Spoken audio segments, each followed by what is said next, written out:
So if you could be here around 9, that would be great. Okay? Well, listen here. Hello, and welcome to 90 Day Fiance Okay. I'm Mr. O, and today, Miss H and I will be discussing Season 6, Episode 8 of Happily Ever After.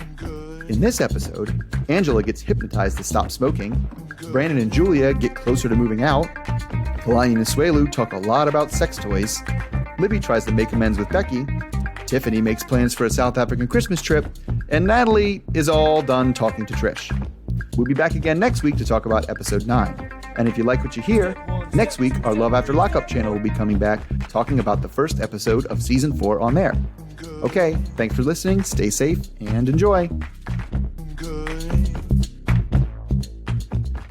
Mr. O. Hello, Miss H. How are you doing right now? Tired?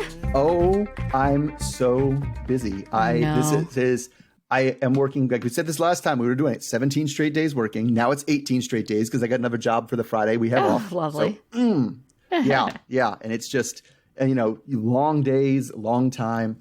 And I'm ready to just pound through this. And Yeah. So, this is really crazy because we literally just watched the show and we're recording on a Sunday night, but it probably won't be ready till Monday night because that's the next time we'll get a chance to actually edit. Yeah, for real. Yeah. We're just, so much going on with us. But lots of stuff going on in the show, too. Yeah. What do you have going on? Let's start with Angela, actually. Let's start with Sexy Meemaw. Okay. The Sexy Meemaw is down 40 pounds after her surgery, which was 5 weeks ago. And she's helping the grandbabies with their distance education before zooming in with Dr. Kashani. He says she should, continue her diet and exercise, which Angela readily admits to not doing at all. Oh, God. Since she's out of energy after dealing with the kids all day. They also call her out on still smoking. Well, she says half a pack a day this time. Dr. Kashani says this will cause an ulcer that will have some extreme complications. She blames Michael and the stress from his silent treatment for the reason she smokes so much. They suggest that maybe instead she try some edibles. And Angela, I don't know, seems like pretends that she doesn't know what edibles are. She was like, you mean edible panties or condoms? God. Anyway, so then to stop smoking, Angela goes to get some hypnosis. The hypnotist thinks she can help with her smoking and her anxiety. So she goes out to smoke one last cigarette and leaves, and of course doesn't even throw the butt in the trash can. She just throws it in the parking lot. Oh, God. And we see a kind of the quick cut of this hypnotist session, and Angela talks about how relaxed she was and everything like that. But she also worries how now that she's so relaxed and so ready to go, that the stress around Michael is going to ruin everything. All right. So going into this one, is it really the stress of Michael that you think is having that as a big of an impact as she claims? No, she just wants to blame everything on him, and I believe that it is a stressor and it's something to focus on, but I don't think that that's the reason why. She gets really caught up in semantics, like she said, I'll try my best to stop. It's like, oh my goodness. Yeah, that's not what anybody asked you to do. Yeah, I don't think she had an intention ever to stop, really. No. I mean, she had the best intention to, but she has no willpower, so she's kind of okay with just like, it is what it is. I tried. Yeah. Going back to no willpower, like not keeping up with her diet and exercise. And it's only when you threaten her with really, really bad things that she even considers it, but even still, and you see this a lot in younger people, like, right. Playing your odds. Well, that only happens in 75% of the cases. It's not guaranteed. I'll just play my odds. Totally seems to have that young person, I'm indestructible thing. Whatever, that happens to other people. Right. That's not going to happen to me. I'm not going to get an ulcer. And then when she got the abscess, which is kind of funny because that kind of puts us timeline-wise. Because remember, she had the tell-all for whatever last season she was on. And she was wearing the same kind of looks like one of those like genie masks, it's only like, it's not tight to your face. It's not quite But it's not quite a face mask, but it's not quite like the gator either. It's just like a weird, like she's robbing a bank or something with a smiley face on it. It's weird. Yeah. But yeah, so she's wearing that. And now that she has an abscess, now she has to quit smoking. It's like, well, what about all the other stuff from before? Right. And she always says that, oh, I've tried so many times. And I've never have you? Yeah. Like, what did you do to try besides I have serious doubt. Saying I tried? I mean, at least this time, at least the hypnotist, she's trying something. And I got to say, I want to read some of the scientific research that this hypnotist has that says it has a 93% success rate too. Like, I feel like that's a number. I would like you to see made that up. study. Sure. Yes, I want to see that study. Yeah. Like maybe he means 93% of his patients, but then it's like, but how does he really know other than self-reporting, right? Right. So it's that same thing. Schools sometimes pull. They said they were going to college when they left, so college. That's what happens to 90% of our students. 90% of our students, are going to college. Right. Right. Okay. What is an edible condom? Isn't that like negating its original purpose? I'm really trying hard to think of how. I mean, I guess you could get it. It would be something that goes on a penis that provides no STD or pregnancy protection at all. Okay, sure. But still can fit onto a penis. Right. Yes. I think maybe she's thinking of flavored condoms, which are like an actual thing, but yes, you can't just eat them. That's not providing any protection at all. Yes. If you could eat them, I imagine they wouldn't last very long. They would dissolve probably inside of you. Like, that's not good. Yeah. No, that is definitely not what you want. So I bet you can buy them, and it says like in big bold letters everywhere, does not prevent against pregnancy. I doubt they even exist. Like, it's one of those things where if it does exist, it shouldn't exist because there's enough stupid people out there that are not reading those directions. True. I guess that's true. I guess I don't understand the edible anything. I just don't. That's something for me personally don't get. I don't like mixing eating with sexy time. It's like, why are we doing this? What about Seinfeld and George eating that sandwich? Oh goodness. Yeah, it's interesting that the Dr. Kashani is like, well, maybe you just need to get high.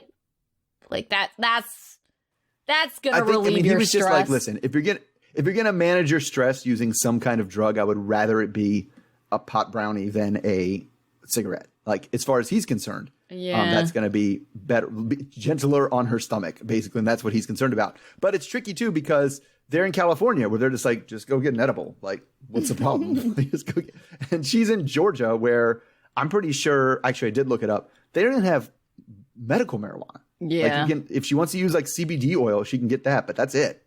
I don't know. I don't think it's going to be the same anyway. But I am really like, I want to know, like, did this work? I really want to know if this hypnotism worked. Because I could think of a couple things. You sound like you have things you want to do. Yes, accomplish with your hypnotism. Yes, I do. Like, it would be great. I think right now, specifically, it would be really great if I could somehow convince myself that I'm not tired. That would be great. And it would also be really helpful if I could convince myself that my exes are all idiots and I shouldn't even waste even the tiniest amount of energy thinking about them ever. Right. But it's just like her. You're worried you would have that peace of mind right now, and then as soon as any of them had to, tried to contact you or did anything, you just like when Michael. That's why they're all blocked. This is all again, just on again. Yeah, completely gone again. Right. So yeah, but I mean, like, it would be great. Like, I'm thinking eternal sunshine of the spotless mind is what I'm thinking. Just erase them. Yeah. Okay. I feel like some of these people could really use that too. Okay, but let's move on to maybe a happier note. So Kalani and Asuelu.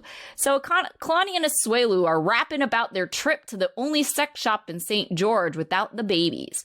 Kalani is very open-minded, she says, when it comes to sex.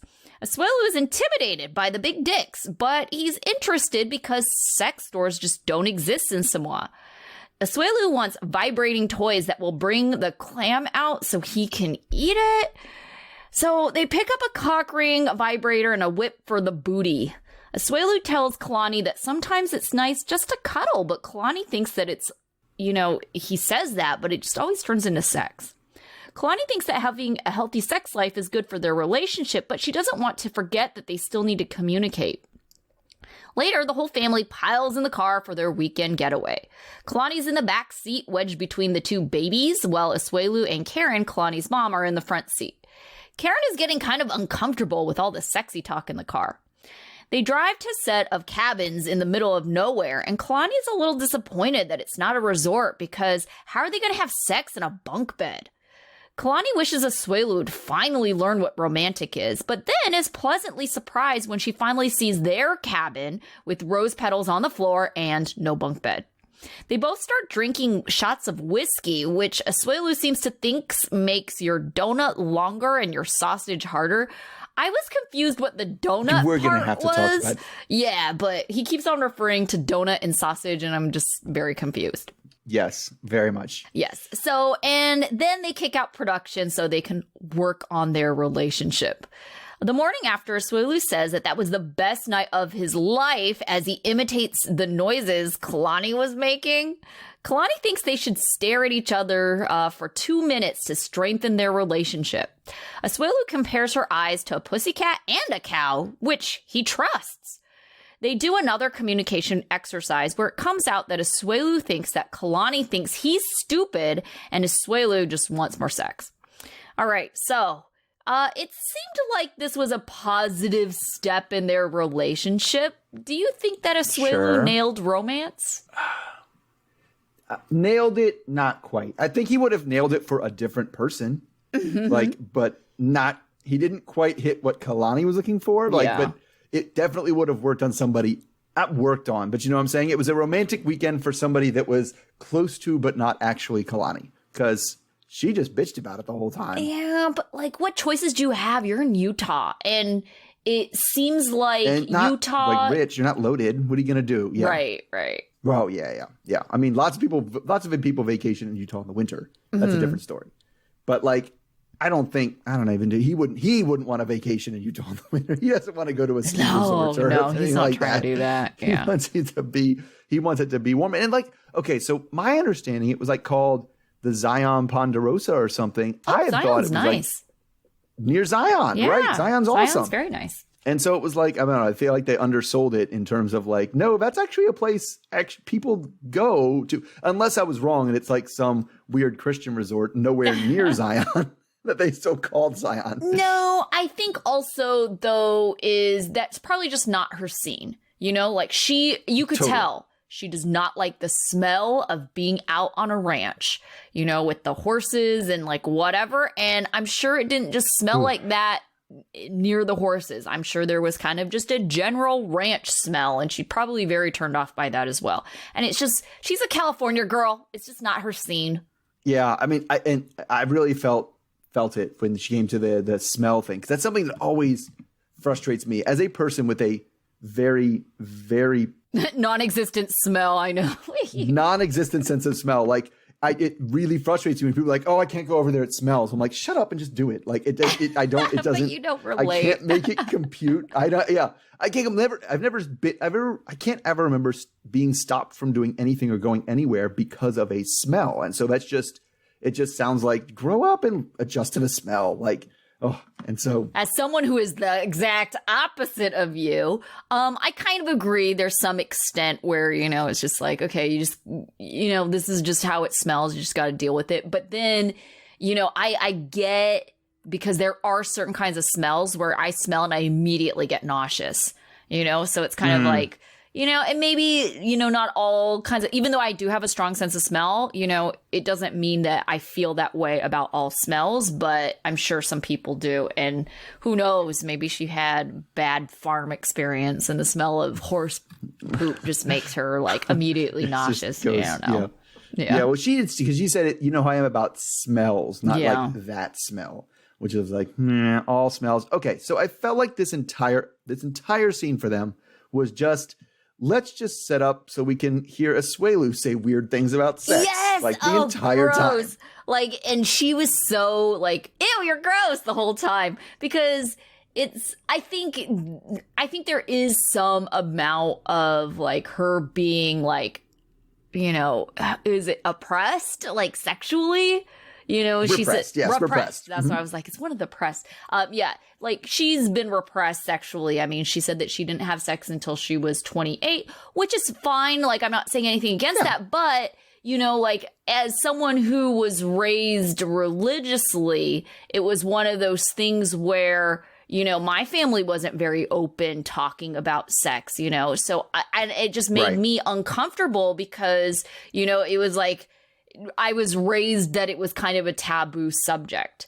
And so it's one of those things where if you're not having sex until you're 28, it probably is very likely that you're not gossiping with your girlfriends about sex. And so maybe this isn't a conversation that you're used to having openly with other people. And so, yeah, it may make you like feel a little uncomfortable. Well, and it would make you feel a little bit uncomfortable when it refers to his sausage and donuts. Yes. Like, okay. What parts do you have? I'm very concerned. Nothing has a hole in it like a donut. So I was like, I'm taking that right out. Yeah. Your boo hole. Like, but he said plural. He said donuts. Okay, and the other thing is he was also talking about his donuts being larger, which it's like that definitely is. That's not how it works. Yeah. It's the opposite way. Yeah. It was like, but then I was confused. How do you have donuts and a sausage? Because he was like, the donuts get bigger and the sausage gets harder. It's like, anatomically, I have no idea what's going on under those pants. I have no idea what he's talking about. I have no idea what he's talking about. I don't know what you have going on under there. I think he means the donuts or the ball. Maybe like the munchkins that you get from Dunkin' Donuts, but like even the donut still, holes. Those are getting larger. They don't get bigger. No, that's not how it works. When the sausage gets harder, they actually get smaller. Yeah, I'm confused. It's a whole thing. I was very confused. Yeah, I don't think he gets how it works. I was very confused how he thought whiskey was going to contribute to this. Oh my gosh. Because yes, we've talked about this. Literally called whiskey dick. Yes, it's like, shots are probably going to do the opposite. Maybe it'll loosen you up. I mean, I guess maybe it's like, you know, you just can't go too far, right? Maybe one shot just to loosen you up. You're okay. But yeah, that's true. But it doesn't actually anatomically help anything. It just gets people a little bit. You're not getting bigger donuts and harder sausages from a shot of whiskey. So did you know? Also, did you notice this? They went to the one sex shop in like their entire sector of Utah. They went to, right? Sure. Wasn't actually a sex shop. It was a head shop with a sex like room. A head shop. Like, what does that mean? Yeah, a head shop where you buy like all the marijuana accessories and stuff. That's what they call it? You buy pipes and bongs and stuff. Yeah, it's a head shop. Mm-hmm. I've never heard of that before. And Utah has legal weed? No, they the head shops here, because we have, well, it's funny because we have one, like there's literally like they just built one right near my house because there's a dispensary. I recognize that one by your house. And then there's one like right next to it. Oh, it's more like just a pipe shop. Like, I don't know, they call them smoke shops here. I know what you're talking about because they existed before. Yeah, we call them head shops. Because they would be like, yes, this is a tobacco smoking bong. Sure, right. yes. Yeah, same. Yeah. And, okay, so her eyes is getting compared to a pussycat and a cow. I get the cow. She's got big brown eyes, but. She has, okay, but I think that, hit me over here, because I've always made this assumption, right, about Asuelu, as he's a guy who doesn't go down on women. But this is the second time, like, in a row. Because last week he was like, I'm going to eat some pussycat. Where he was like, and he said eat clam this time. That he really wants people to know that he goes down on his wife. Gross. Which is fine. It's fine. I just don't need the weird, like, analogies. Yes. Because she was even grossed out by that. She was like, ah. Can we not call it a clam ever again? Please don't do that. That's like my friend who used to say, like, rock out with your cock out, and then he would say jam out with your clam out, and I'd just be like, that's weird. Why would you want to do that? Those are not. Yeah, that's. Seems like it'd be very uncomfortable. Oh goodness. Yeah, pretty much. Things are the way. Anyway, moving to the next couple. Let's go Tiffany and Ronald. So it's Christmas time, and they're trimming the family tree. Tiffany is bummed because she's about to tell her mom that she might be in South Africa for Christmas, and she'll have to miss the big Latin salsa music and beer drinking Christmas that they usually have. Ronald wants her there for like a month, which would include the holidays. The deal that Tiffany tells us about now is that she'll leave once he can come up with half the money for the tickets, which is backing off her old demand that he pay for the whole ticket, basically, she says, because of the exchange rate. Anyway, Mom Maggie thinks that of all kinds of creative alternatives that just so happened that Tiffany would be home for Christmas. Maybe you go for 2 weeks now. Maybe you go in January. Maybe you go for 2 weeks now, come back, test the waters, and go back in January. They all had her there for Christmas, though. Just coincidentally, huh? Anyway, and of course, she's also shitting over Ronald the whole time, even going so far as telling Tiffany that marrying him was one of the worst mistakes she ever made. All right. So, I mean, this is, I feel like, the second time in a row with Maggie. Like, should Tiffany be taking any advice from her at all? No, she's got an agenda. The agenda is, well, one, she wants her to get rid of Ronald altogether. And the second thing is, I want you and the babies here with me for Christmas. And so it was so obvious she was manipulating that situation. Like, yeah, you can go visit him, sure, because she knows she can't tell her no. She's like, but... Right. I think you need to take control of the situation, and you need to go when you want to go, which just also happens to be when I want you to go, which is after Christmas. Yeah, it was just, everything was so blatantly obvious. Oh, it totally was. All I want you here. And like, without her saying that, like, right? Yeah. It was like, I would rather you be here. And it's like, not that is a whole lot better, but at least it's honest. Yeah. Yeah, I was confused by the way she was. Go ahead. Oh, I was going to say, I just get confused when families get so hung up on like seeing you all the time for the holidays. And I get that it's like special, but at some point your children are adults. They're not going to be there all the time. And it's like you see some of these parents that just can't let go.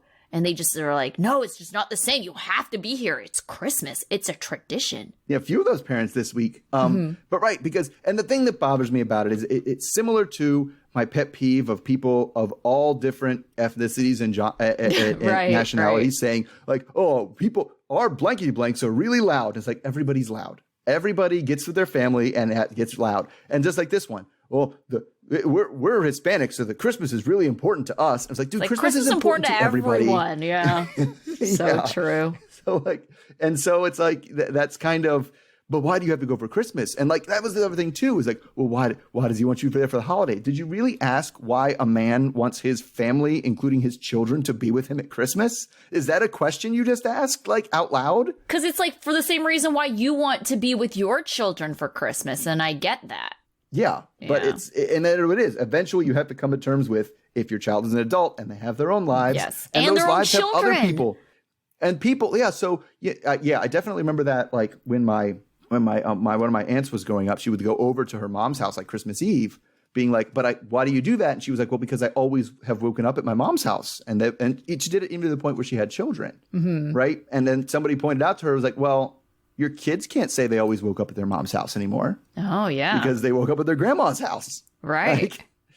Right. And it's like, so at that point, you have to be making your own traditions, and you have to, and it seems reasonable parents would understand, and there's a lot of unreasonable parents out there. Like, especially when you get married, that, you're not going to be at Christmas and Thanksgiving and New Year, like every year, the entire time. Like you have somebody pulling the family in the other direction too.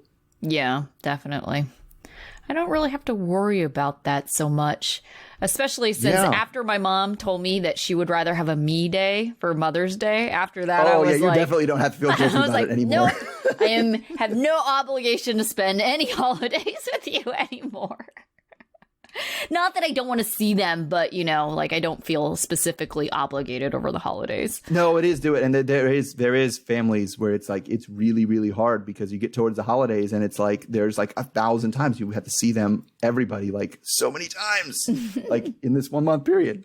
Yeah. It's just, and not that it's bad, you don't want to see them, but it's like it's a lot. It can be a lot. Yeah. Well, I think for me specifically, it's difficult because that is when I get a block of time to, travel. Because it's winter break. Like if my family, you get like the whole full week off, right? Right. If my family was like, okay, Easter is our thing. Like you always have to be home for Easter. Not a problem. Never traveling before and after Easter because Easter usually doesn't coincide with spring break, you know, for me at least. So it's like, yeah, fine. I'll be home for Easter. Not a big deal. But, you know, they choose Christmas when I have time off. So. All right, moving on to Andre and Libby. A horny Andre is working out when Libby comes out. It's only somewhat horny. Oh, okay. Sorry.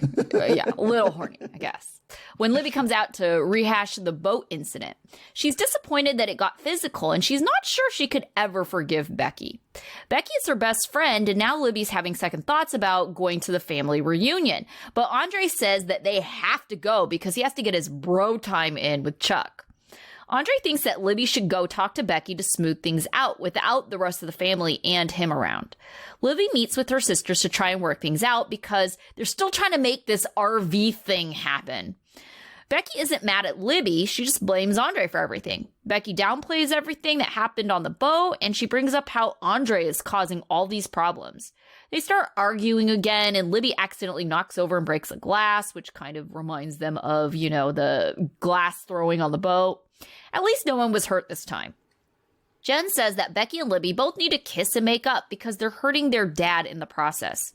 Libby says she's fine with letting go of things as long as they don't talk or talk shit about Andre like that again. And Becky says, well, as long as he doesn't give her any reason to, they're good. All right, so they are like really trying to push this RV to the reunion situation to Pappy's birthday when they're all gonna get together and go see the 86-year-old guy during COVID. That part. Oh my gosh! Right. So they're really pushing like for everything to be okay, so they can really do this. They're really trying to make RV happen. You know. So. Right. Do you think it's because they actually care about going to this reunion, or are they just really gunning for the spinoff? I think. Oh, they are 100% gunning for a spinoff. Like they are. It's tragically obvious that they're like, oh, we need more drama to get this spinoff. We have to have more fighting because, I mean, I don't think they're that smart as a whole, as a group. I really do. But I think they're smart enough to realize that like the family business isn't a zero-sum game. And if you bring a new partner into a business, it can expand and get better and everybody can make more money. And it's not like they're at the cap of their money. It's like any money that Andre makes is coming directly out of my pocket. Why would he even family with the family business? He said family business so much it was losing all meaning. I was crazy. We were just screaming it. Well, we kind of talked about this briefly last week. Oh, which reminds me, we did get feedback about a rumor roundup, and it will happen next week. Just this week has been super crazy busy, so I wasn't able to prep for it. But, they're having family business problems. So maybe it isn't, expansion isn't an option. It could just be that this is what they have. And, there isn't enough to go around because, I mean, I can see that if you think that there's greater possibilities and there's enough money going around, people aren't going to be worried about their share. They're not going to be worried about if they're going to even get their share of it, but if there isn't enough to go around, yes, you're fighting for what is there and what's available. Yeah, I guess that's true. They're fighting for scraps, but like, I don't know. It just seems really weird. If Libby's already part of the family business, that doesn't seem like as big of a interruption as they seem to think it is to just have him hanging around and learning the ropes and doing whatever. Unless your family business, didn't she works from home and she like lists. I don't know. I think she manages the rental properties. Okay, all right. And so. like, which I think is probably what they're getting sued over. But Probably. It's all Libby's fault. yeah, but I mean, they're definitely gunning for the new family business is reality TV stars. Gosh. That's what they're going for. Or what is it? OnlyFans? Well, they definitely already have that part of the family That's business very going. concerning. So concerning. Which I am not. You're traumatized. Nowhere near You those. checked it out for all of us. No, I didn't. I just heard rumors and was like, nope, not gonna look at. Nope, not paying for that. you Not looked it looking at up. that. No, I didn't. Oh, I looked gross. up I looked up what it was so I could read about descriptions okay, about what but happens. you didn't see the But I did pictures. not actually. I don't even know what I do with that information. I've seen enough pictures that I don't know what to do with, and I don't need any more. Oh, goodness. Like cold stick pic. That was In concerning. that vein, yes. So, Oh, goodness. Mike. Last one's Mike, and last one's for me at least is Mike and Natalie. Oh boy, I was getting heated during this one. Yeah. So Mike is eating his leftover turkey sandwich as Natalie is angry packing to go back to Washington. As she walks out the door, Trish offers her a scarf, but Natalie says that she talked to her mom last night, who told her not to talk to Trish anymore, and so she just walks out the door weird. and gets in the truck. Trish has no idea what she did to insult her. And then Mike goes out to talk to Natalie about why she's upset. They both continue to act like they have no idea what she's talking about. My mom was really nice to you this whole time, to the point where Mike starts yelling that Natalie isn't telling them what's disrespectful. Mike does remember that Natalie told him that Trish said she was a hooker. And when it seems like whenever Natalie does try to explain what Trish did, Mike just says, that has nothing to do with anything, and insists again that Trish did nothing wrong. So they eventually give up as Trish says, just give her $5,000 and send her back to Ukraine. Mike goes back into the house and sips his Frappuccino and commiserates with his mother about how they are totally right and Natalie's a bitch.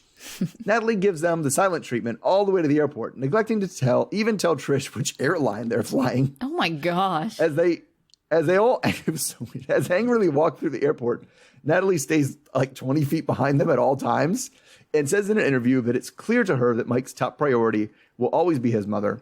And now she's taken off her pink, which she meant rose-colored, glasses. So, oh boy. Okay, I will readily admit that Natalie was acting like a child. Oh my gosh. This whole time. She was so frustrating. Really, really frustrating. But I don't know. My personal opinion is Mike was more frustrating to me. Yes. Like, I thought she was silly and he was infuriating. He was very infuriating. The things that really frustrated me about him is that he knows why she's upset. And it's like he could have started the conversation. He could have been like, hey, mom, Natalie said to me, and even in front of Natalie. So, it doesn't, it's so that way she could interject, agree, whatever. Say, Natalie thought you had called her a hooker. I think it's a misunderstanding. Do you remember or can think of why she would think you said that? Because Natalie it was very frustrating because, we know why she's mad, but she couldn't even say it. And that's what he was trying to get her to do. He was trying to get her to say specifically what it was. And then she brings up other stuff and it's like, yeah, I know you're mad about that, but that's not what kind of, was. Right. Well, I think in her head, the way she was doing it is she was doing it as a test. He knows why I'm mad. Is he going to talk to his mother about it? Yeah. I want to see what it takes to get him to talk because he knows. I know he knows. I told him. Right. And for him to sit there and just be like, I don't understand. I don't know why you're upset. And she's like, you don't know why I'm upset. Yeah. Like, you know exactly why I'm upset. And like, I don't know. Both of them get it. She did nothing wrong. She's been nothing but nice to you. It's like she literally called her too old to have babies at Thanksgiving dinner. Yeah. Like, come on. Right. That was nothing but nice to you. We took the vegetarian to a butcher shop and then made fun of her when she left. I've been nothing but nice to you. Like that to me is just like, that's a don't piss on my leg and tell me it's raining like situation. Right. And so those ones were just so frustrating to me.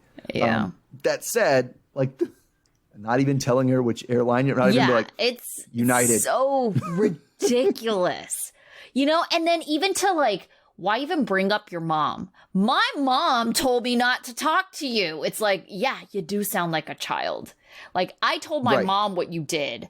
My mom says that I should not associate with people like you. It's like, okay, it's fair. Your mom's giving you advice, but to throw that out there like that, I don't know. It doesn't make it seem like you're an adult who's like competent enough to like think for themselves. Right. And I just, the other thing that I don't know, I think at the end of the day, her conclusion is correct. But mom's going to come first, and he's always going to agree with mom. And he's always going to be on mom's side. But it was, okay, so like that, the one that got me, Natalie didn't even see it. She said, just give her back $5,000 and send her back to Ukraine. Right. I'd have been like, hey, mom, maybe comments like that are why she's so upset. Right. Well, the one thing, though, that kind of is like, well, it's not completely true, is Natalie says, he will always pick his mom over her. But at the end of the day, he still got married to her, so at least for that one day, he chose Natalie, so. Yeah, and that's why she wants to get him away. Because it's just like, he was always going to, if his mom says something, he's always going to agree with it, is what it comes down to. And I can't say that that's wrong, but just I also don't know where she ever got the idea that that's not the way it was. Yeah, that wasn't the way it was going to be. Right. Okay. So speaking of meddling moms, we've got Brandon and Julia. So Brandon and Julia are ready to party, but really they're just hungry, in search of food. And if that food's at a party, then so be it. It's Ron's 70th birthday, so Julia will have a chance to meet more family members. They get to the venue and they think the birthday party decor looks amazing, but then they see a wall that's devoted to celebrating their marriage. Even their officiant is there. Julia is annoyed that Betty ignored their wishes, and she thinks that this is a control thing. Julia is suspicious that the officiant is there to marry them again. Brandon tries to calm Julia down and says they will confront Betty later. And Julia says if there's any more surprises, she's leaving. Ron then makes a toast, and during their toast, Betty brings out a mini wedding cake, and she brings up the officiant to say a little something about Brandon and Julia. Betty tells them to stand up, and they very reluctantly stand up. And Brandon then takes that moment to confront Betty because he's tired of being treated like a child. Betty can't fathom how they wouldn't be more grateful. Brandon says they set boundaries and they're just being ignored. So Julia literally takes Brandon by the hand and leads him out of the party as Betty starts to cry. Back on the farm, they have a night on the porch, and Brandon says things have been weird since the birthday party. Brandon makes small talk until Ron starts the conversation by saying that they're annoyed because they try to do something nice for them. And Brandon said, "You thought that was nice?" Betty passively aggressively says that they'll never do anything nice for them ever again. Brandon says that this living situation has become too much and they need their space. Julia says she feels like a guest there. Betty is crying and Julia tries to backtrack and, say that she appreciates everything that she's done. And Betty reveals, to us at least, that she was hoping that living together would somehow change their mind about living and taking over the farm. Ron points out that Brandon has never had to pay bills, and they kind of recap that Brandon had actually moved out for 2 months with a friend a couple years back and quickly moved back home. Ron has serious doubts that they are financially capable and challenges him to try because they haven't really acquired anything to be financially independent, even though they haven't been paying bills. Brandon tells them that they're going to look for a place and move out as soon as they can. All right, so how long do you think this is going to be before Brandon and Julia actually move out? Do you think Brandon's actually capable? I still think it's going to go on for multiple episodes before they move out, or if they come up with some sort of, we'll put a trailer on the other side of the farm and you guys can sit in there or something like that instead. But this was just sad. This whole thing was sad. I was like, he's like 28, isn't he? He's like in his late 20s. Yeah. And this is just like, I don't know. This was super. Like, he's almost 30 and you're yelling at him like that. It's just crazy. Like, Ron got really mad. Oh, he really, did. really He got mad. really, really mad. You know, I think it's kind of funny. This reminds me of Teen Mom. So like on Teen Mom, they're supposed to act like they don't have money because they're supposed to, you know, be like a cautionary tale for other people who That's the also whole want to point be of Teen teen Mom. moms. Yes. Yeah, but at the same time, they're getting money from MTV. And so it's like they have to act like they don't have money, but they kind of have money. Kind of feel like this is the same situation. They kind of have to act like they don't have enough money to move out. But what about all their TLC money now? You know? So obviously they have enough to move out. So it's like, Right. And it was just like, I don't know. Maybe it's because I'm older now and like I don't have to, you know, run things past my dad. But the explanation would have been like, hey, I think I'm gonna like buy a house. And he's like, oh, you think you can swing that? And I was like, I think I can. He'd be like, good luck with that. Like, that's the conversation. It's not, no, you can't. I know you can't because you don't have the money to do and you've never blah, blah, blah. Like, how is he ever going to, like, you've never paid a bill. It's like, yeah, everybody at some point had never paid a bill until they had to start paying bills. That's literally everybody. yeah. Right? I never had to pay a bill until I moved out and I had to pay bills. Like, you have to start at some point. Right. I think they've made it too, there's a couple things here. They've made it too comfortable for Brandon to really have to leave. And quite honestly, if Julia wasn't around, he'd be living on the farm until he's like married pretty much, you know? And if he didn't get married until... He is married and he's on the farm. Right. Yeah. But if he didn't get married until he was like 50, he'd be living on that farm with his parents until he's 50. You know, he's not motivated to really be out on his own unless someone is shoving him, you know, and in this case, it's Julia who's like kind of shoving him along. We need to move out. And I think there is some part of it where Brandon is starting to see that, you know, that his parents don't have boundaries for them. They don't respect their boundaries. Yeah. And so I do think that's making it more personal because before I don't think Brandon was super on board. Like Julia's been saying since day one that she wants to move out. But like I said, they've made it too comfortable for Brandon. And so he's not super, super motivated. So I think you have two things going here like that kind of works together. They made it too comfortable. Brandon's not super motivated. You know, so those two things combined is why he's 28 and still living at home.